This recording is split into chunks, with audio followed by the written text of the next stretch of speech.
So the big difference in the revolution that we're bringing to the horse industry is not wearing our horse out to get what we want.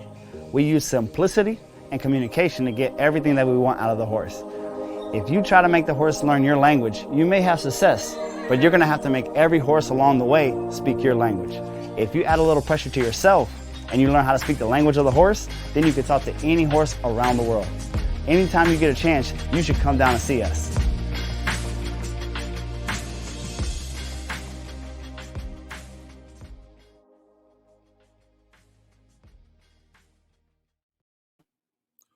What is going on, guys? Welcome back to another edition of Horse Talk Live. And we are coming to you direct from South Mississippi, looking to answer some of the awesome questions. It's hot. People have been out there working their ponies and going on trail rides and sending stuff in to be answered. So we'll give everybody a few minutes to hop on here, and we'll give everybody a chance to put their questions in and answer them for some folks. We've been having some good things going on back and forth, working on our membership club. And I tell you what, there's some very exciting news in Gascon horsemanship. We are going to be giving away our membership from now till August 15th, which is super exciting for us. No other clinician that we know have given away all their secrets, over 700 videos. Check it out, and the link below will make sure that you have a link where you can sign up. This is a great time if you have friends that ride sketchy horses. Say, hey, here, I got something for you. You can tell them you got it for them. I got you a free ticket to this membership where you can check out exactly what's wrong with your horse and you can diagnose them yourself. Imagine, instead of taking your car that's a little wonky or sounding funny and hoping that the mechanic tells you the truth, imagine if you had a diagnostics machine where you could plug it up yourself and see what's wrong with your car. Well, that's exactly what we want to give you. We want to give the horse industry a way to be able to check your own horse, to be able to plug in the computer and say, hey, don't have any brakes. Hey, we need to put some power steering fluid in it. Hey, steering wheel is not working too well. By being able to just put a fundamental Respect series in that's just step by step, that's exactly what we're able to do. When we go from town to town, state to state, country to country, and they put these problem horses in front of us, what we do is we just give them the final exam of preschool, kindergarten, first grade, so on and so forth. And as they give us that, if they're really a broke riding horse, then they're just going to pass on along. But more times than not, if they're coming to us, there's an issue. And if they have an issue, we are going to be able to diagnose what the issue is and move forward. All right, well, let me come over here to the comments. If I freeze face for a second, that's what happens whenever I concentrate and read. All right. I am sending in 2 videos for review of Chica. In the open gaited class, quality not the best through a chain link fence. The questions I have: if I can't make it for review on the spook, both videos show it. She spooks at a hose on the ground. I think I handled it correctly. She did this twice. The second time, she was right next to the spooky hose when the announcer said walk. Speak was right next to the scary hose as well. The other question is that she kept trying to go. All right, so we're going to have to check that out in the video section of that, and that is on Tuesdays. We'll make sure we get that in the Vimeo call, Zoom call. There we go. Got to get my tech right. And we will see exactly what she's talking about. So everybody that is a member of Team MG, they're able to send these videos in and see what's going on. And I'm able from across the country, be able to look at it and say, hey, lower your hands. Hey, raise your hands. So that's what that question's about. I said, okay, so we got to get out of these.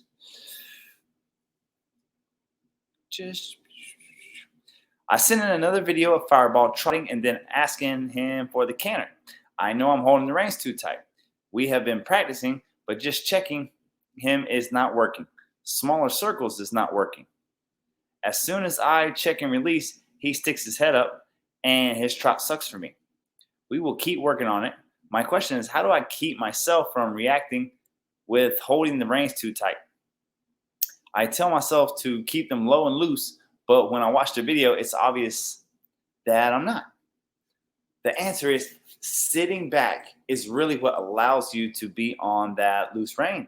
Whenever you sit forward, it makes you have to hold the reins. So the more that you can sit back and the more that you can sit back, the less you have to rely on the reins. What I find is that the more people sit forward, number one, if you think about the front, the middle, and the back of the horse, the more you sit over the back, the more you're raising the withers, the more that drops the head. But the more we sit forward, the more it pushes down the middle of the horse or pushes down the withers, and it picks up their butt and it picks up their head, and we kind of get that pool noodle effect. So sit back, get your balance from sitting back in your stirrups, and that's going to make you feel like you don't have to rely on the reins to feel confident. And that's really going to allow you to loosen up on the reins. Also, it's going to help him bring his head down. If he's constantly going back and forth, the pressure that we're giving him to drop his head and leave it there is not enough for him to say, oh, I think it's a good idea for me to change it. A lot of times whenever we're doing that, it's just that we're not being clear.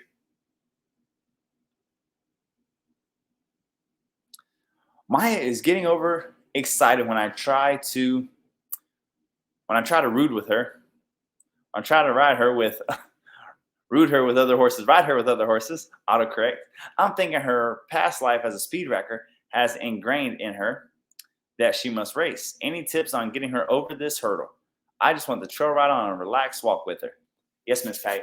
The day that Miss Maya respects those reins and you're asking her to be obedient and put her head down and have her head below her back, that will be the same day that you'll get over her wanting to race, or over your horse wanting to be in the front of the line, or over your horse wanting to be hot. The ability to cut the horse's adrenaline pump off by putting their head below their withers, it makes all the difference in the world.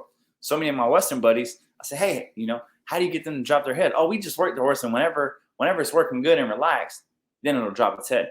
Well, from the hot horses that I was raised with, if you try to do the right thing and wait for them to relax, to drop their head, it would never happen. I mean, you would wait forever. The horse would be 27 years old and still be hot and hot-headed because that's where they were started and that's what they're accustomed to.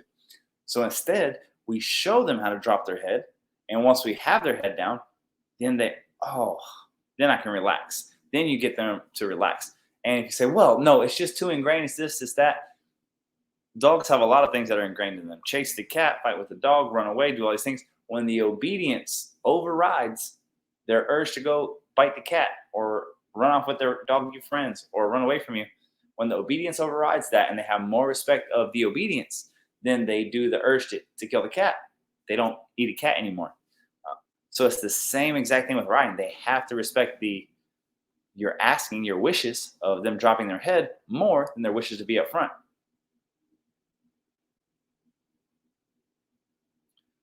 Okay.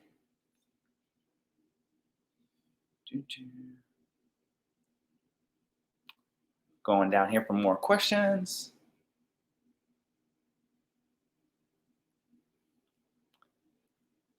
Rest of question number 2. I tell myself to keep them low and loose, but when I watched the video, it's obvious that is not what I'm doing. Any tips or tricks? That's Miss Wendy. It just divided up that question. Again, that's sitting back and keeping our hands low. Question number 5. My horses will not stand still to get on for mounting. What do I do? Number 1, just going through the respect series and getting them backing up and worrying about you, not worrying about the rest of the world. Just that by itself, without anything extra special and specific for mounting, really changes the horse's tune. Very, very rarely do we go through the respect series and the horse say, let me dance around when you're trying to get on. Very rarely, because backing them up and getting them soft in the face gets their respect and their undivided attention. Most horses that are fiddle farting around don't want to let you get on. They're more worried about what's on the other side of the fence, what's here, what's there, and they're not respecting you to start with. They're not very obedient to start with. So just start by going through the respect series again, or you can find it in TMG in the membership. Getting them backing up and getting them soft in the face is really going to have them hear yes. When you have that horse that's yes, sir, yes, ma'am, what can I do you for? and they're 100% locked in, it's so much easier to get that horse to do what you want. Also, if you don't get that and they're still having a hard time, my favorite thing to do is the come get me trick, because the come get me trick is really going to help, because it's the only way that I've seen that there is a physical repercussion for having them come over and sit beside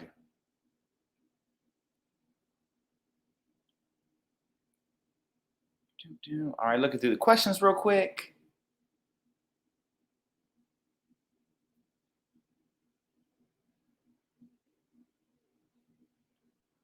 Okay, here's the other question, half of the question from Miss Barb. The other question is that she kept trying to go sideways on the fence.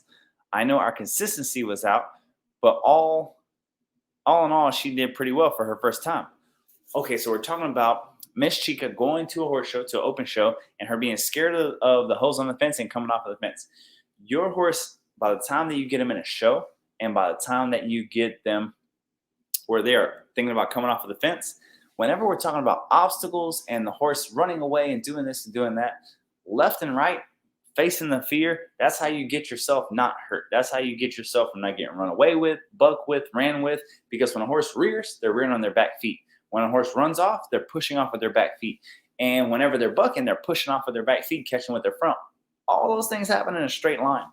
With that being said, once I get to the show ring, it's all about the ability to hold the inside rein and push them over to the fence. So if this is the fence here, this is the fence here. Anytime that horse even thinks about looking outward over the fence, being able to push their shoulder over to that fence, push that shoulder over to that fence, and have so much respect for that inside rein that I can leg yoke them to the fence, and they have more respect for that inside rein. I have been on show horses that their intention was to explode and go nuclear, but they have so much respect for that inside rein that a little kid drops his cotton candy and jumps down on the aluminum bleachers, which sounds horrible, and the horse's eyes are going there, but you pick up that inside rein and yield them and keep them right there on the fence. And all of that power of the circle and leg yielding and moving that shoulder over really comes into play, and you're able to keep them on the fence right there in front of the judge without getting in trouble. Of course, Meg, we're enjoying the heat all the way from up in Massachusetts. It's lovely down here. You got to come down and try out the South summers. They're wonderful. The South summers are a lot better than the North winters. My wife's adult mare is a bad biter, mean biting. Anything we can do to get her to stop? Yes. Number one, gain the respect of the bubble. Get that horse very respectful of your bubble, where whenever you're leading her, whenever you're taking, she doesn't know if you're going to back her once or twice or 10 times in a session. So she's always 2 eyes, 2 ears on you whenever you're around. If she wants to bite, she can bite other horses. She can do what she wants when she's not on your time. But from the time that you put the halter on to the time you take it off, you need her respect and undivided attention. And when she has more concern about you backing her up and disengaging her left or right, doing little lunge circles, getting her face loose, she's not going to bite anymore. Instead of getting that forward looking for you to back up, obviously you're not going to bite her back because you can't bite like that. But you can grab her by the halter and back her up and shake her backwards. The other thing that keeps horses from biting is having them outside of your bubble, where they're not always. Most horses, again, broad stroke statement, I've met a lot of horses that will come and get you. I probably met 15, 20 horses in my whole career of riding thousands and thousands of horses that will come get you like a dog. Most biters, I've met hundreds of biters that they're opportunistic biters, that they are just looking for that opportunity. One, you get that horse and get it very respectful out of your space and backing up and concerned that if they even make a mean face, you're going to back them up 20 feet. And two, you being outside of that space makes it very easy. It's so obvious when they're going to bite, when they're going to show you something, and you can throw a feint, hey, puff up at them. Oh, I'm sorry, I didn't mean it. That's really how you get that behavior curved, really showing them right from wrong and giving them a repercussion that makes them not want to do wrong.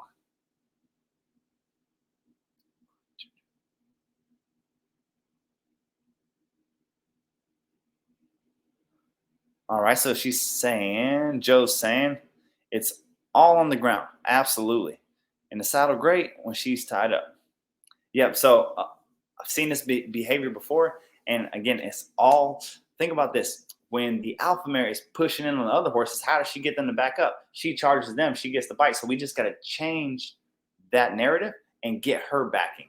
In the animal kingdom, whoever gives up their ground is the loser. Whoever backs up, and of course, if you have a mare trying to bite you, you're going to back up, you're going to move.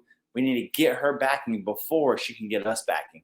And if you can do that consistently, I mean, in the course of 30 days, we have really changed, really curved, lifelong biters that have been biting a lot of people. We've been able to curve that behavior in a matter of 30 days.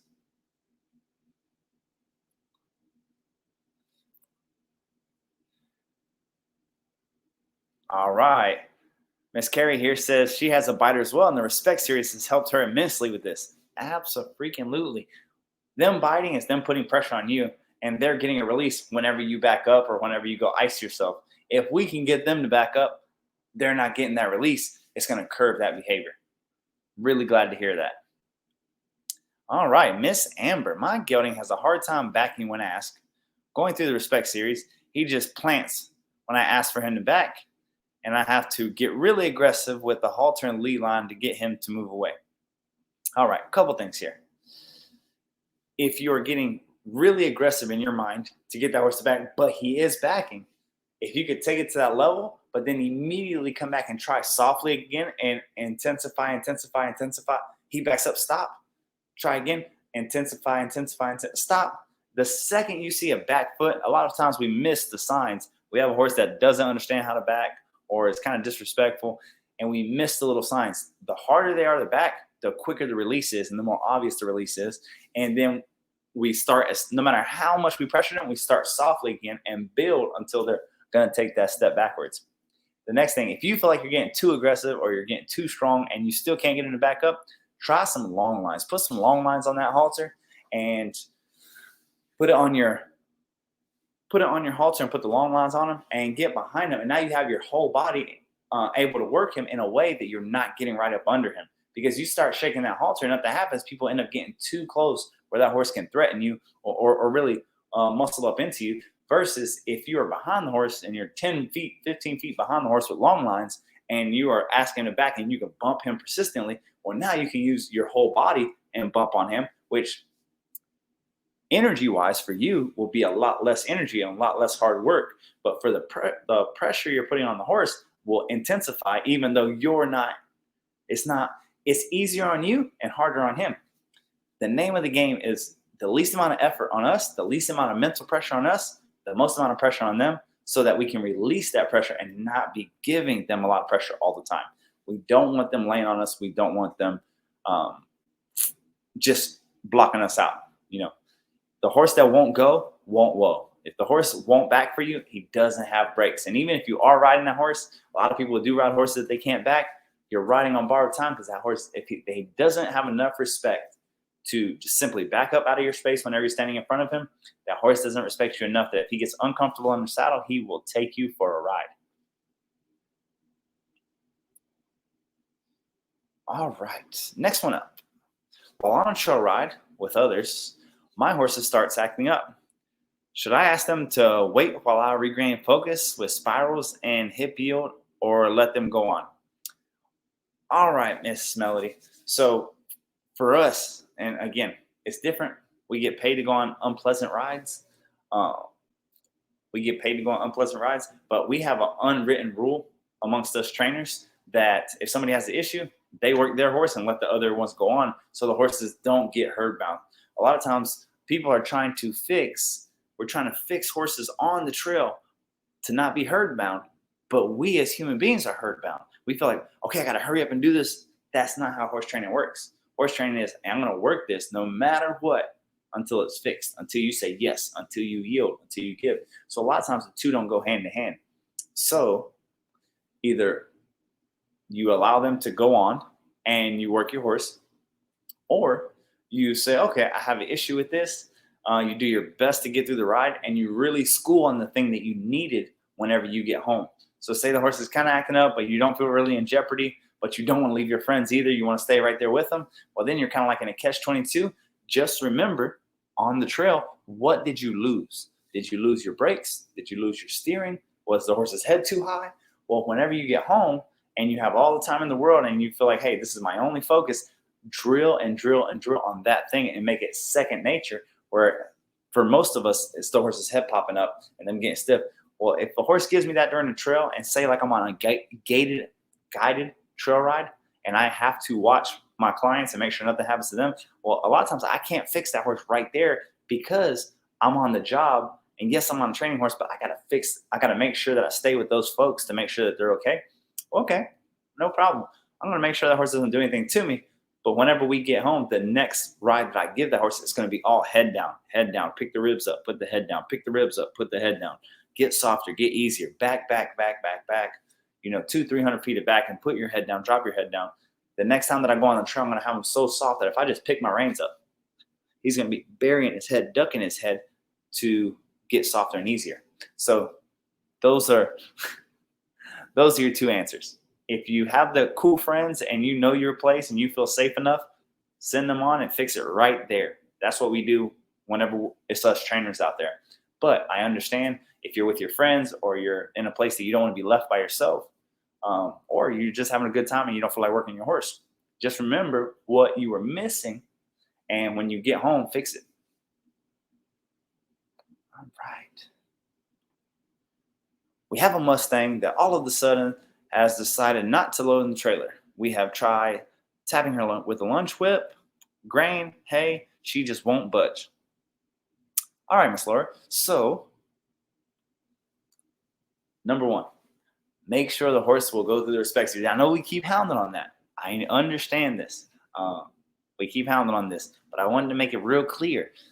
So many horses that come to us for training,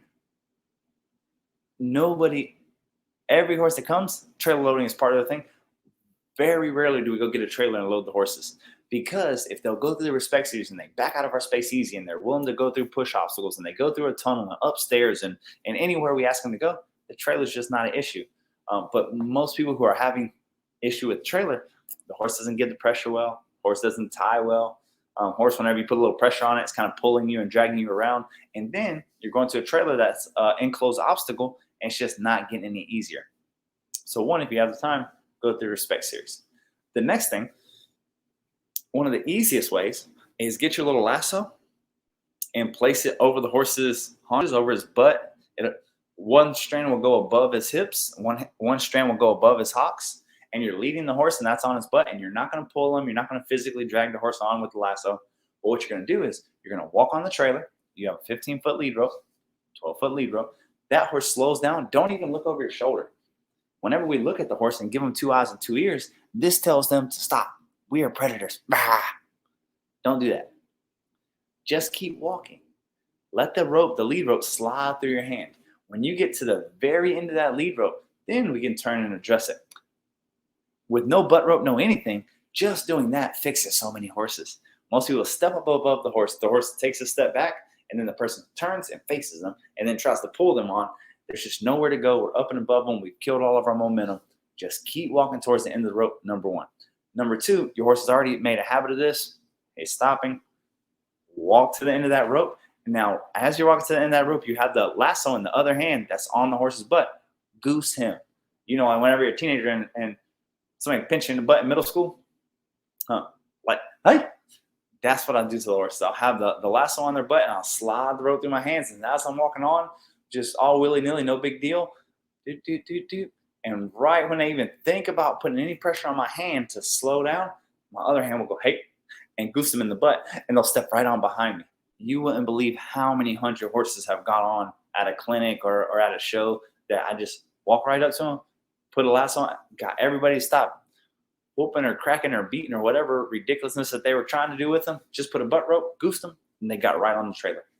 And lastly, but not least, one of my favorite things to do, the horse announcement. If the horse gives to pressure, if the horse ties, get in the trailer, horse kind of shuts down and stops. You get a dally, which means you get a wrap around the frame of the trailer, usually a pipe or a ring. Obviously, the ring has to be able to hold it if you do use a ring. And you say, what happens when a horse gets spooked in their tie? They sit back. When a horse sits back, what do they do next? They lunge forward. When they lunge forward, you say, good boy, good girl. Pull the slack out, do it again. You'll do this 2 or 3 times an hour. So be on the trailer and think, oh my goodness, I don't need to ever go backwards. I need to go forwards. A dally means that they're not tied, so they're not going to get hurt because you don't have a knot. You just have a wrap. Again, this is a way to really break horses with years of experience of having an issue with the trailer. Say, ooh, I'm so sorry, and get right on. Again, if you want to see that, we are giving away our membership for free. Free 99, free all day, all the way till August 15th. So if you need to see that video to help you with your horse, check it out on our club, and you'll see it there. As a matter of fact, I think I did a video of that for our virtual clinic as well. I have a passer that is spooky on just one hind leg when picking up his feet. My plan is to continue picking up 3 good feet many times a day and slowly massaging the trouble one. Any other ideas?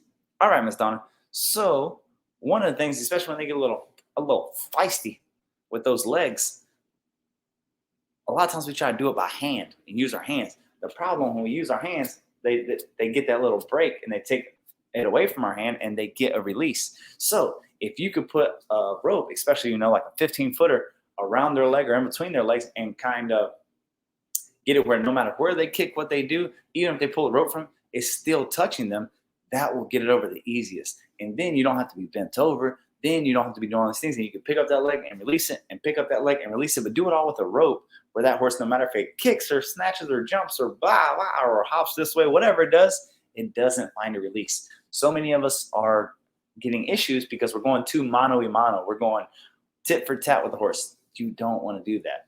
No matter how wonky they are, kicky they are, no, you can't outpower the horse. You have to out-persist them. So just a simple long rope. I like a nice soft cotton rope. Put it around their legs and put it in a way that no matter if they kick it, if they do whatever, you may not be able to hold their leg up in the beginning, but when they kick it, they don't get a release because the rope's still around their leg. And then you pull it right back to you, pick it back up, they kick out. Oh, yeah, that's cute. Pick it back up. Oh, yeah, that's cute. Pick it back up. Oh, yeah, that's cute. You will get the fussiest, witchiest mare to, okay, I'll give you my leg. And in 1 session, 2 sessions. As a matter of fact, we had a Zoom client from Canada that was sending in a video of a colt that they were starting that was real kicky. And they got the lady got him to pick up his legs. I mean, just in 1 or 2 sessions, just the difference of getting that little freedom. He say, but I'm being persistent. That rope is the most persistent because no matter what they do,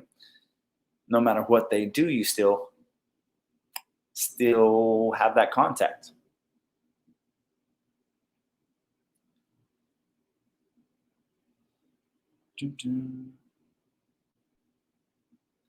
Miss Erica says, I call that a pulley. Let me check some of the questions here. Excuse my goofy face whenever I'm reading. This is my reading face.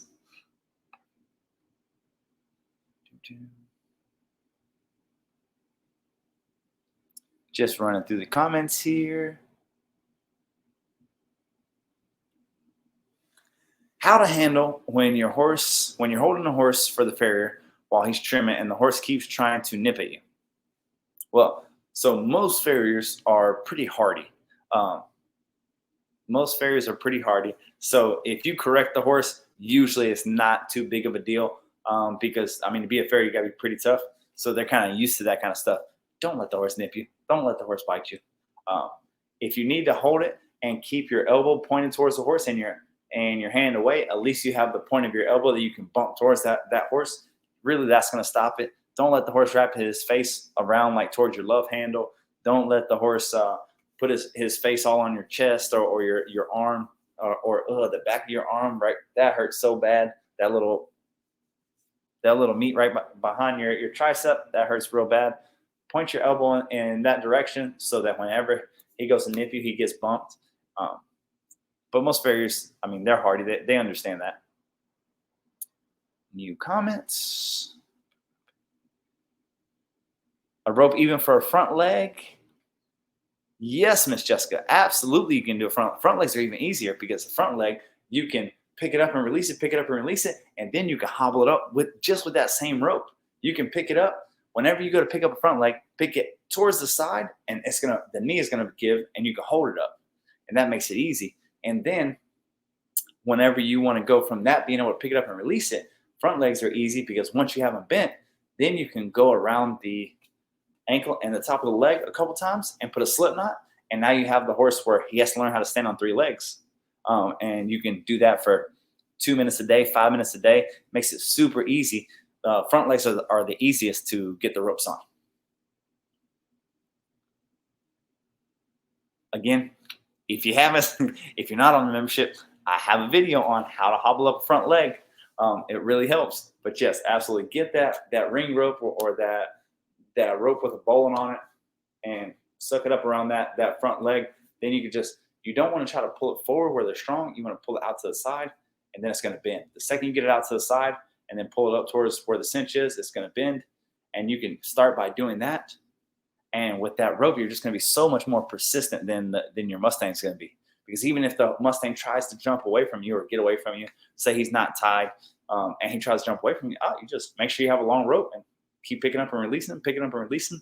A lot of my mentors and stuff, they will lead the horse by the front leg. I've done that some. Most of the time, I just pick it up and release it.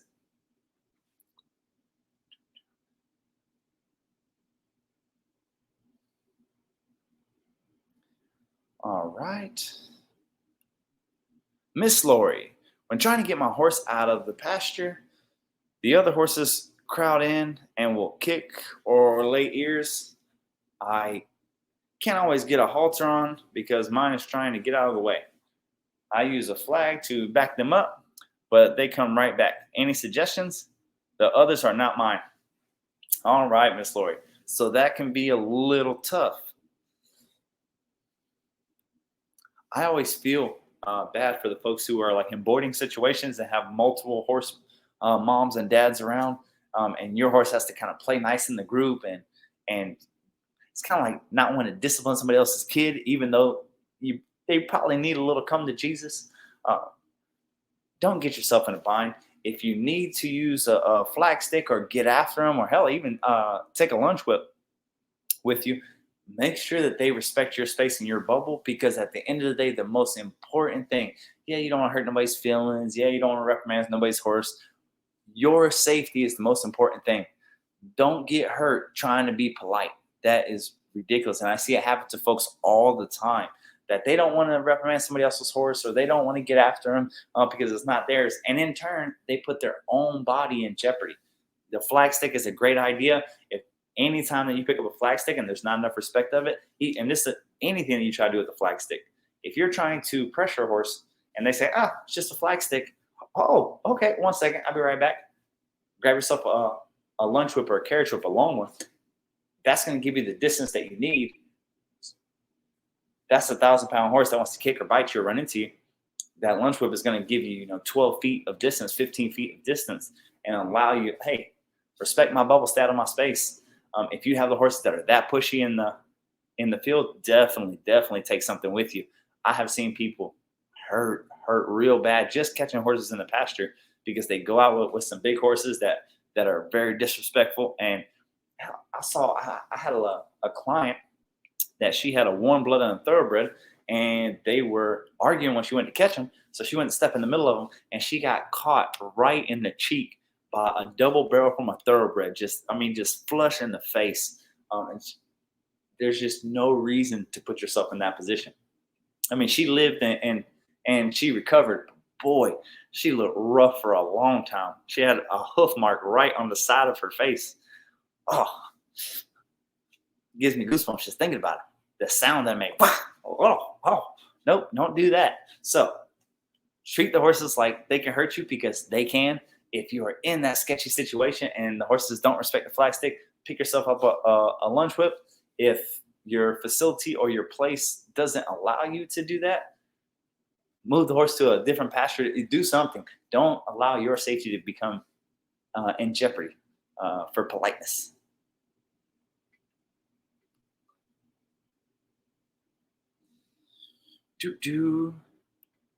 All right. Miss Ann. Didn't know you were going to be live. Isn't it Fridays?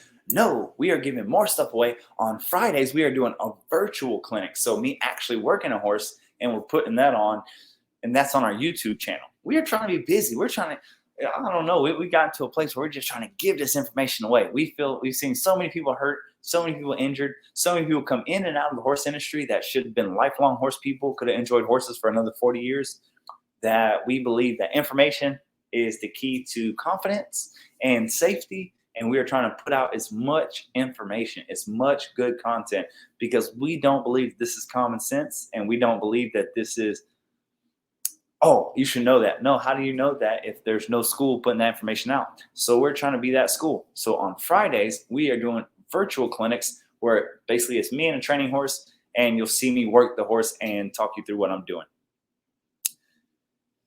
Got a new well-behaved horse, responsive. What 3 or 4 things would you recommend first for groundwork? All right, first and foremost, get the horse backing. Make sure the horse backs soft and easy. If they back soft and easy, run at it a little bit, like that, and see what its reactions are. If you want to know who somebody is, anybody can be a good person in the perfect environment, in the perfect world. If you want to see who somebody is, put a little pressure on them. Well, you got a good horse, a good trained horse. Oh, that's adorable.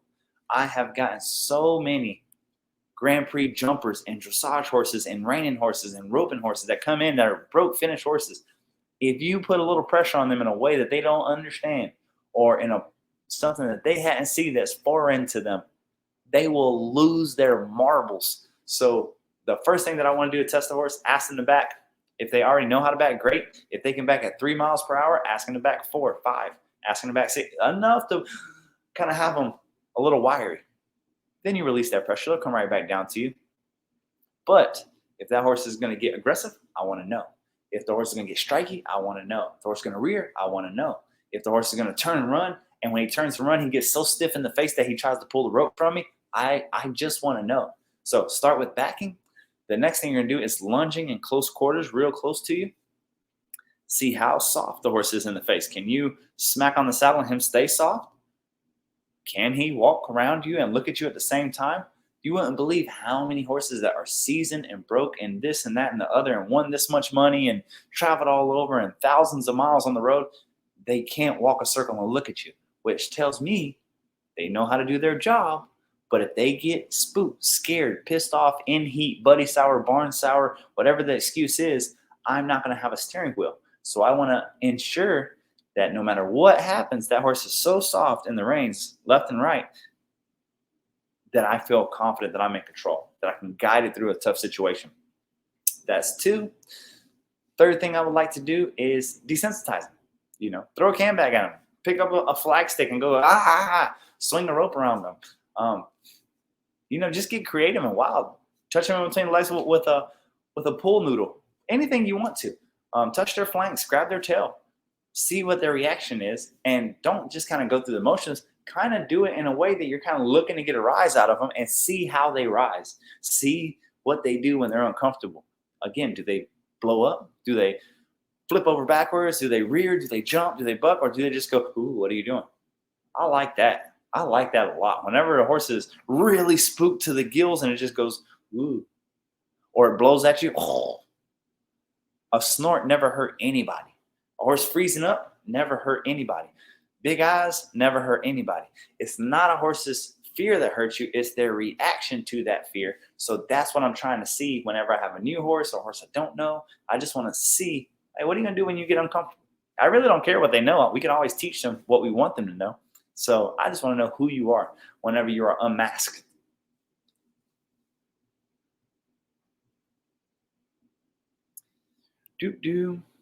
Miss Ann said, I recently found out he doesn't know about lunging, but several people say lunging doesn't help. Okay. And I don't disagree, but lunging for most people is just the act of getting them tired. Most people, whenever they think lunge, they think give them 20 feet, 30 feet of rope, let them run till they get tired, and now that they can't breathe, they're less likely to fight. Nope, that's not what we're looking to do. I want them to circle so close to me that I can smell their breath, that they are right here on the outside of my bubble, 2 feet away from me. And I want them to give me their face, and at their eyes, I can send them this way and they're looking at me and their eyes never leave me, circling around me. Control the head, control the horse. Everything that happens, most people lunge and the horse is still straight. Everything that doesn't behoove your health and well-being happens in a straight line. Bucking, running, rearing, flipping over backwards, running back, all those things are in a straight line. So if we can control their head, we can control the horse. So our lunging isn't to get them hot. Our lunging isn't to get them warmed up. Our lunging is to see how the steering wheel works. So the person who says, oh, lunging doesn't work, they are thinking lunging in what they've been doing for the past 500 years, from dressage to natural horsemanship to round pinning to all these things, that the punchline, if you uncover all the fruity words, is, hey, wear the horse out if they don't want to do it. They don't want to get out in the trailer, run them in a circle. They don't want to walk, run them in a circle. Oh, they don't want to do that, run them they're bucking, run them in a circle. They're rearing, run them in a circle. I feel so blessed that I was raised on horses that you can't do that with. Now, granted, for the beginning of my career in horsemanship, I felt like a blubbering idiot. I felt so dumb because I would read the books and I would watch the videos and I would go try to apply it. But I was riding pasifricos. And if you try to run them to get them to walk, they will laugh at you as they're running circles around you. If you said, here, little horse, if you don't want to get on that trailer, I'll run you in a circle and you'll want to get on that trailer. They're marathon runners meant to run 50 miles in a day up and down the mountains of Colombia and Puerto Rico. They will run around you in that trailer for 3 hours and laugh at you as they're doing it. So that was really the light bulb moment. Oh, this is not all horses must be built the same. I'm going to have to change my approach. And the changing of the approach is working the horses from cold and getting them backing and giving their face left and right, soft and easy, without them getting hot. I want them to be as sensitive as possible, because the more cold they are and the more sensitive they are, whenever I touch their face, the more they're going to give to the leash, the more obedient they're going to be. If they're hot and sweaty and pumped up and their heart's racing, and they're going to feel what you're doing a lot less. Their adrenaline's heightened. So now whenever you pull on them and try to reprimand them by picking up the rein, they're not going to care because their heart is beating so fast they don't feel you picking up that rein. So I want them to be cold and frigid and be able to back them up, be able to get them soft and easy, and them just be butter. For general rule of thumb, if your horse is harder to turn than the truck that you brought your horse to the trail with, he's too stiff. If you have to close your hand and knuckle up to get that horse to turn, you would not accept that from Ford. You would not accept that from Chevy. So if your horse can't simply just pick up the lead rope and then give their face melted, like their head is your steering wheel, you would never ride around in a vehicle without a steering wheel. So why would you ride a horse with no steering wheel?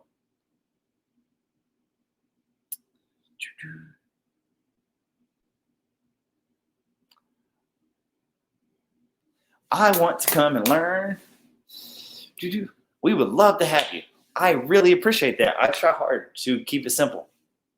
Wish the flights weren't so much. I want to come down and learn in December at your retreat. Well, we would love to have you. If you're flying in, the 2 easiest places to come to our place are Gulfport, Biloxi in Mississippi. That's about 45 minutes away. And the New Orleans airport, that's about an hour away. Easy flights, easy drives to get there to our place.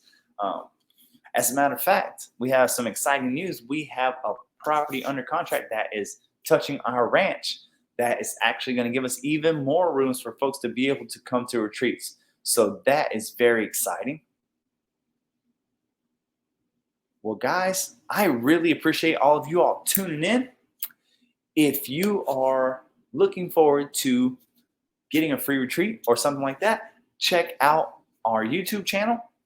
On Fridays, whenever we go live for our virtual clinics, we are working horses, and at the end of the video, at the end of the session, we're giving out a code word, and if you email that code word to our email address, gasconhorsemanship@gmail.com, you will get a free retreat spot. Also, we are giving away our membership with over 700 videos for free 99 until August. So you have those friends that aren't believers or have a hard time, make sure that you let them know. Oh, okay. Have one more question. So we have to put this on. My horses are all high brio, from experienced to immature and very scared. I like to start them all over again with the fundamentals regardless of their level, starting with the ground. Would you recommend your Respect series or something else to start with? Miss Donna, I am try to be a very subjective man, and always see everything how it is, see the world how it is, whether I'm good or not good. My horse is good, not good. I like to see things how they are, and I will say confidently, if you have hot horses, there is not a better program on this earth. Believe me, because I would have read it. I am a student of the game and would have studied it and read it and said, hey, I really like that. Unfortunately, there is very limited information about gaited horses out there and hot horses out there. So would I restart all your horses with the Respect series? Abso-freaking-lutely. Because if you send any of them for training, the magic that everybody talks about, oh my gosh, they make magic there. Or you see Robert on here. Robert helped me with a lot of that magic when he was a 6-month academy student, helped me with training horses.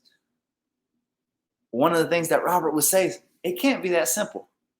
It's that simple, no matter how mature or immature, no matter how hot, no matter how big, no matter how loco. Just start in the beginning, assume nothing. Assumptions make a fool out of you and I. That's a nice way of saying it with no French in it. Assume nothing. Assumption is the fatherhood of error. Start from the very beginning and just rework and pretend.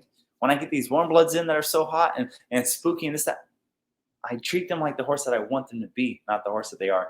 If I had all of your hot brio horses, I would bring them in and treat them like the ranch horse that I want, that says yes, sir, to anything I ask, whether it's go in the lake, shoot a gun.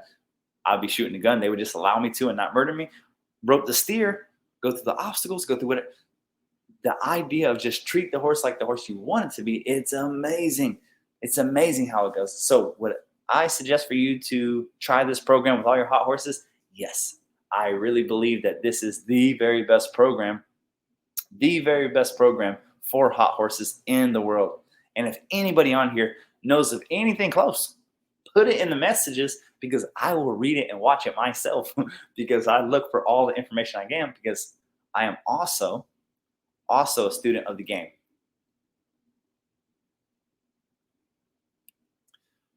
Your approach has worked for my Paso, who is super hot on the speed, better than other methods. Thank you. Thank you, Miss Jennifer, for giving it a go. The work only works if you work it.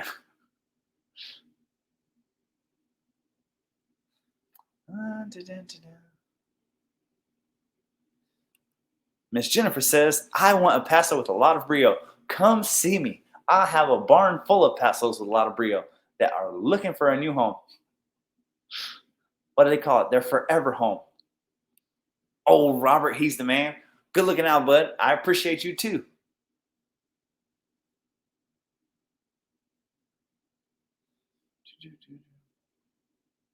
Hey, somebody agrees with me. Thank you, Miss Mellody.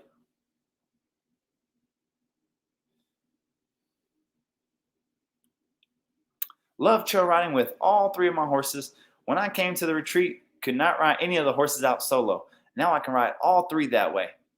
Can't thank you enough. Thank you, Miss Jan, for coming. Again, it's amazing. Once you get that aha moment, you're like, oh, you can't unsee it once you've seen it. And the other thing, you would be amazed. You would be amazed by how many sketchy things we do just because we don't know any better, or because we see our buddy doing it or our friends doing it. And the moment we start saying, hey, do this, this, and this, because cause and effect, this will keep you safe, and that is dangerous. And the way that horse is looking at you is dangerous. And the way that horse isn't backing up is dangerous. And the way that horse is carrying his face is dangerous. Once you see it, it gets ingrained in your mind and you can't unsee it. But then there's a downside to that. You will get your horses working better, guaranteed. But when you go on a trail and see your friends riding their horses, you'll say, Becky, I think you're going to die on that horse. No, this is how we've always done it. And the hardest thing that will happen for you once you get this information is your friends who you love and want to help, but they don't want to hear it. And even though you have great information that can help them so much, You can bring the horse to water, but you can't make it drink. It's the same thing. And once you see it, you can't unsee it. It's amazing.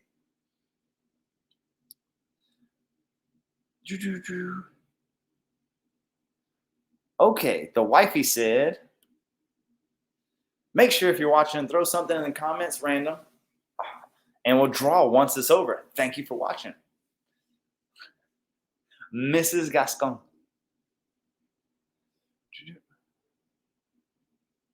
Uh-oh. Check this out. Wait a second. We got to put this up. Miss Sandy says, Robert has had a coat of ours for almost 2 weeks, and he's doing a great job. The Academy works.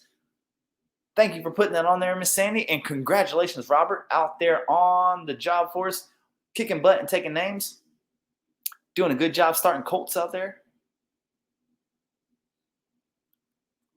Miss Sherry, we can't wait to have you at a retreat either.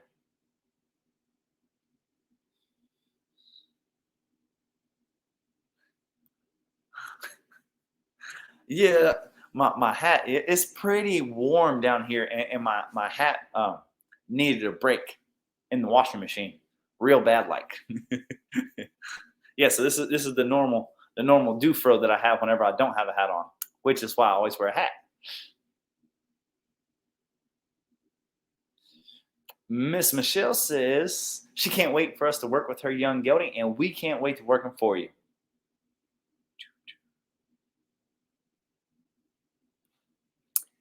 Miss Sandy says, how do I get my riders to recognize if their horse is gaiting? The easiest way is get them to count. If they can count evenly 1, 2, 3, 4, the horse is gaiting. If they can only count to 2, either they went to schools in Mississippi like me, or the horse isn't gaiting. What I mean by that, if your horse is trotting or your horse is pacing, you're only going to get to 2. 1, 2, 1, 2, 1, 2, 1, 2, plop, plop, plop, plop, plop. And the count starts all over again. If your horse is gaiting, you're going to hear 1, 2, 3, 4, 1, 2, 3, 4, 1, 2, 3, 4. That's the easiest way for me to get new people to know if their horse is gaiting or not. If they're bouncing, they're usually trotting. If they're waddling, they're pacing.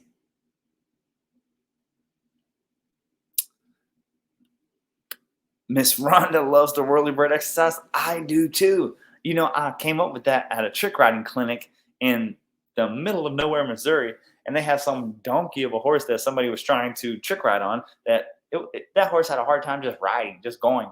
That horse had zero steering wheel, and Kelsey's like, "Hey, can you help this young lady with her horse and take it and fix it?" "Oh, sure, no problem." I was supposed to be off. It was a trick riding clinic. Okay. I went behind the barn and started flexing and working. That joker would not give. I was like, okay, he has no give. So I put the rope around the horse's butt to spin it out like Ray Hunt, Tom Dorrance, all those guys did, but it had the reins on. So I just said, let me see, instead of getting 1 rep every 10 seconds, let me see if I can get 5, 10 reps in 10 seconds. And sure enough, pulled that rope around his butt, started walking with the reins, realized I could turn them in both directions. Love the whirlybird.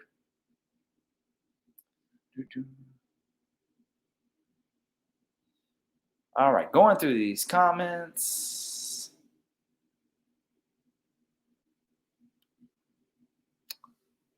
When I try to flex my mare on the ground, she moves her feet rather than simply turning her head. Flexing them on the ground isn't something we do too often without moving their feet. Usually we push them, we drive them forward and get them soft and easy. But if just flexing them on the ground is what you want to do, one of the easiest ways to do that is go back by the back D-ring and hold on to it with one hand and then flex with the other hand. And she's going to move her butt, but since you're going to have that little bit of attachment to that back D-ring, you'll be able to step wherever that hip goes, and you won't feel like you're getting left and getting taken out of position, so you can be persistent and persistently ask until you get their head. So many horses, when they move their feet, they get a release in the face, so that lets them know, hey, as long as I move my feet, then I'm going to get released in the face.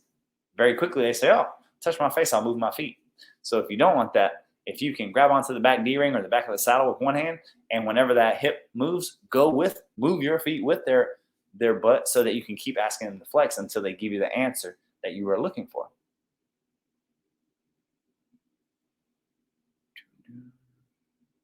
How do you get a free membership? Miss Donna, I'm glad you asked. How do I get a free membership? Because we're giving our membership away for free, $3.99. All of the information, over 700 videos for free. Crazy.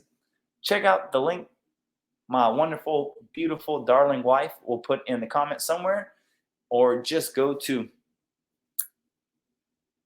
horseguru.com and sign up for the membership right there. And from now till August, you can get it for the free.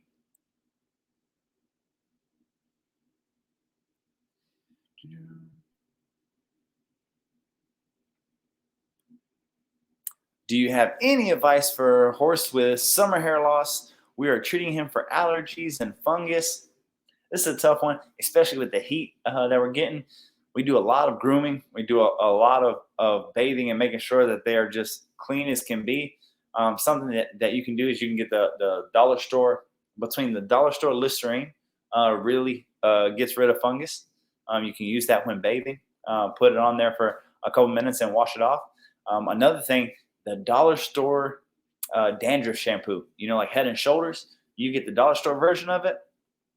Works wonderful for fungus and things that are making their hair fall.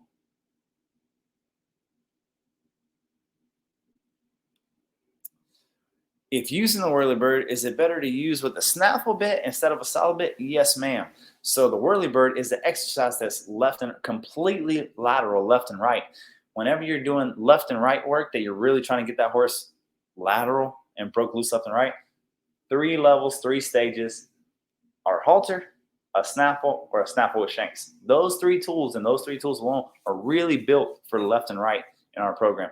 Once you start getting solid, you are either trying to drive the horse into the bridle of the gate, or you're trying to get the horse one-handed and lock their whole head, neck, and shoulders together. So I'm not going to do any obstacles. I don't want to do obstacles. I don't want to have a soccer game. I don't want to whirlybird. I don't want to long line. I don't want to do any of those things with a solid bridle, because when I do any of those exercises, I'm really trying to get them soft left and right. And that's going to come from a tool that's built for left and right. Again, halter, snaffle, snaffle with shanks. All right, guys, y'all have been freaking awesome. As always, I enjoy doing the Horse Talk Lives with you guys. I hope answer some of your questions and helps you understand you are one thought away. Anything in this life, you're just one thought away. You're one thought away from being a millionaire. You're one thought away from having a life-changing, world-changing invention. Well, with horses, that's so simple. You're one thought away. So many things that I thought that, man, I would never be able to get a horse to do that.